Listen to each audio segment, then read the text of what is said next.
everyone, welcome to the Momentum Lab channel. As you can see, today's video is the first in a series of videos where we will be discussing mistakes made by DIY momentum investors in the beginning stage or at any stage while you are building your own portfolio in a DIY fashion. Now, before I get into the video, I also want to let all of you know that we are conducting a free session on building your momentum portfolio, and I will put the link to this particular free webinar in the description. I urge all of you to please go check it out. It is also posted in the community page of this channel, and if you would like to check it out from there, that is available as well. Now, without further ado, let's get into the video. In the first and the second videos that we have done, that this channel has done on building your own momentum portfolio while you're DIYing your portfolio, we have established one important thing, that whenever we are doing momentum investing, what we are assuming also out of the other advantages that it creates is that momentum investing provides us higher returns, really high returns. There is a higher alpha when you're doing momentum. And that is precisely why we also choose this style as one of the styles of investing. Now, there is an other concept which I have introduced in the part 2 of this video is to rebalance. If you might recollect that we also said that after we build our momentum portfolio, after we select the stocks and invest in it, we also need to rebalancing. Rebalancing is nothing but checking the health of the stocks, checking if they're going, if the entire portfolio is healthy in the sense of the parameters that we have defined. And if wherever we need adjustments, we do that. So that is essentially rebalancing in very simple terms. Now, the first mistake that I will be covering for this particular video is not doing rebalancing. What will happen if we do not do rebalancing and if we just buy and hold? So one half of momentum investing is finding the correct stocks, right?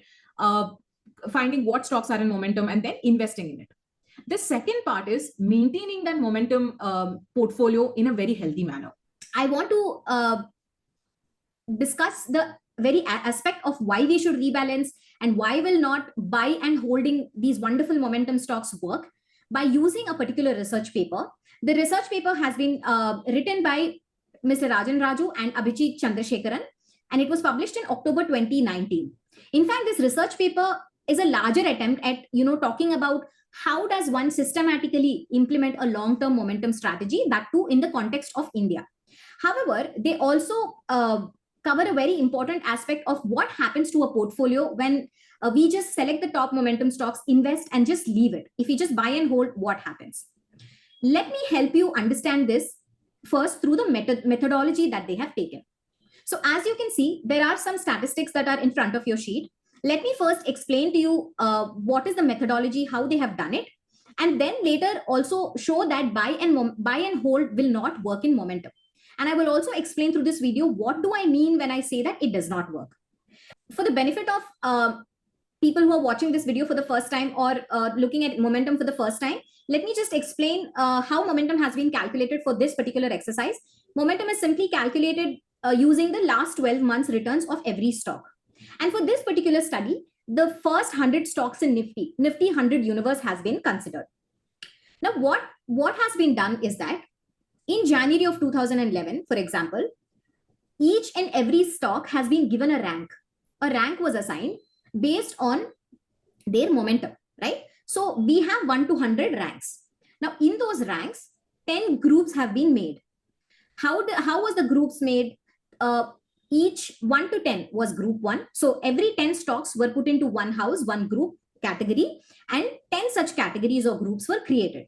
So in group 1, we will be having stocks 1 to 10. In group 2, we will be having stocks from 11 to 20.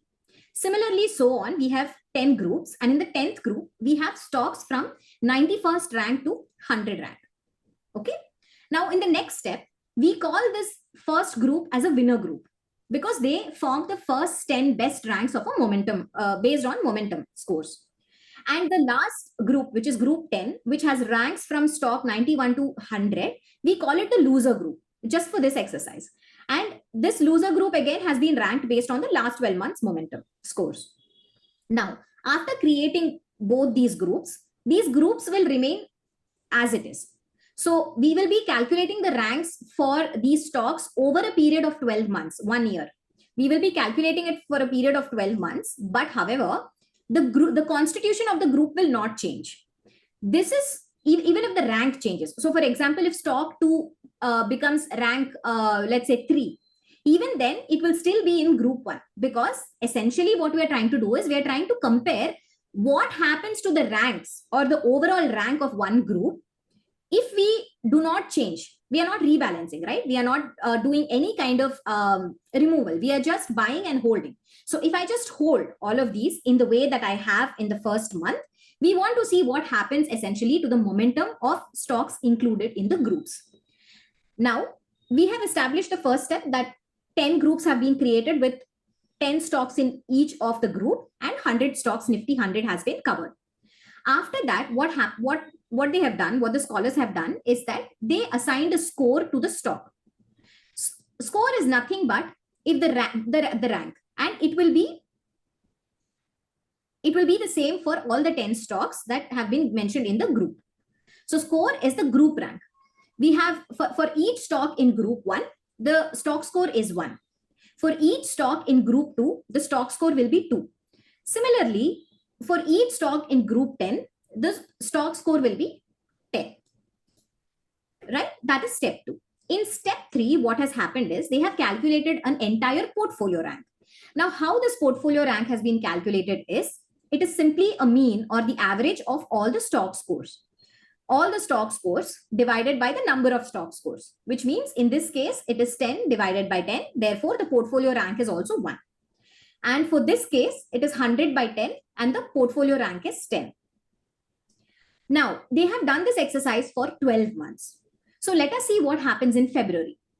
In February of 2011, what happens is some ranks have changed, which means that the momentum for some stocks have remained or some have decreased.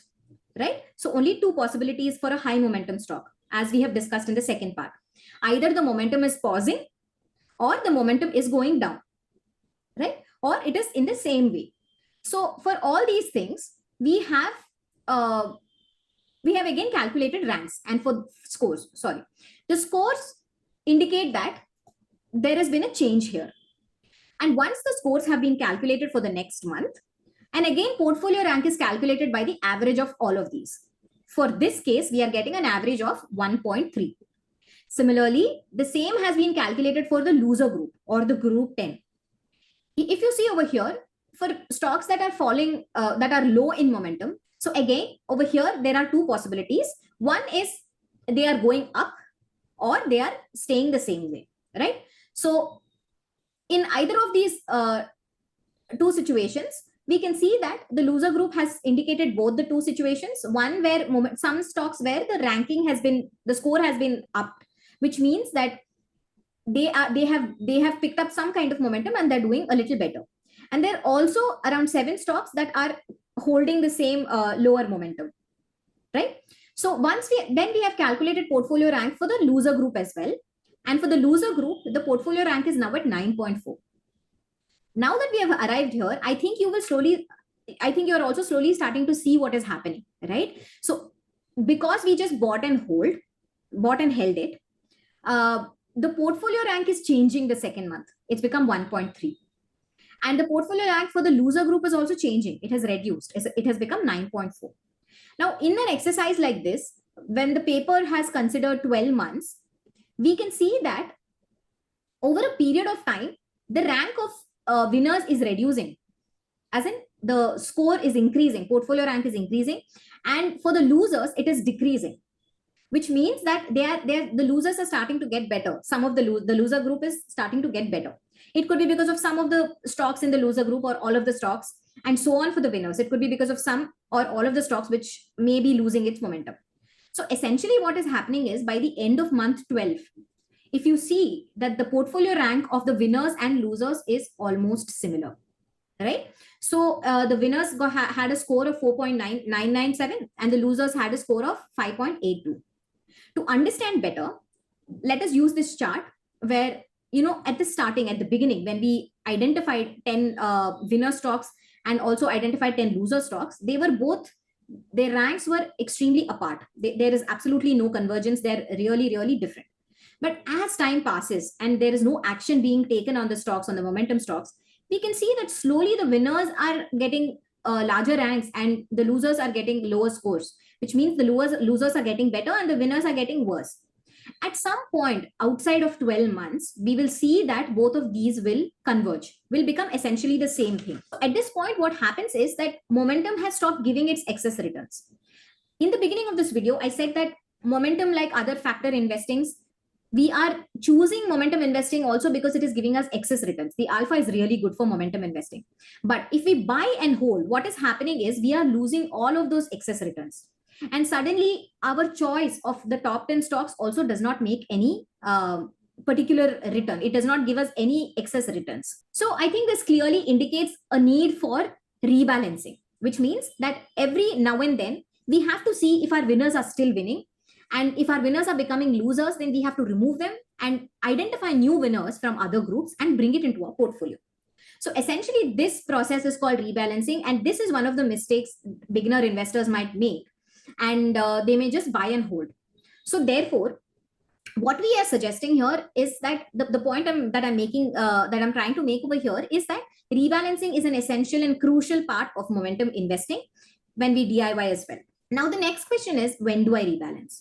Right? So yes, I have to rebalance, and this convergence is happening, but when do I rebalance? Do I rebalance it at 8? Do I rebalance it at 5? Do I rebalance it in month 1 itself? And do I rebalance it every week? Right?